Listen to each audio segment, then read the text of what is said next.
I've always had this vision of myself that I was going to be running multiple businesses. And as I've worked through challenges in my life, I've sort of worked through them in the lens of what skills do I need to learn in order to move through this thing that I'm going to need when I am running multiple businesses.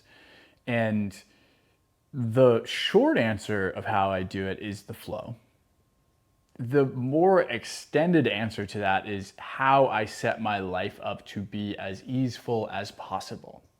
And I do that with two things. One is a series of internal frameworks where I can get myself out of feeling stuck. I can get myself out of procrastination, out of avoidance, and into the flow.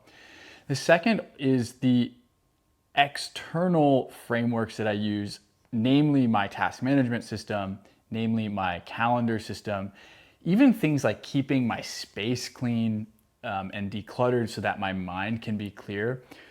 One of the things that I do that I think is really, really valuable is whenever I'm stuck, whenever I'm confused, whenever I'm overwhelmed, what I'll do is I have a big whiteboard and I'll map out on the whiteboard exactly where I'm stuck. I'll draw arrows. I'll say, okay, I'm stuck because I don't understand how this piece and this piece and this piece all fit together.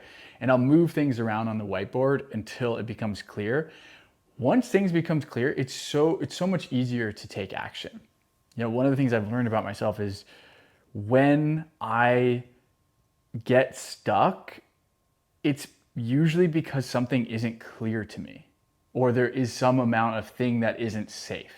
And if things aren't clear, it's hard for them to be safe because our body kind of interprets it as like going into a dark room where we don't know what's in there. So when we turn the lights on, it's like, oh yeah, I'll go in there, no problem. So to me, whiteboarding, getting clear is like a way of turning on the lights as to what's happening in my brain.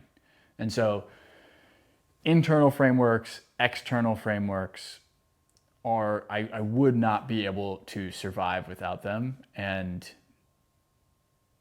I'll say to anyone listening who wants to go down that path, start implementing the systems that you believe that you're going to need when you get there.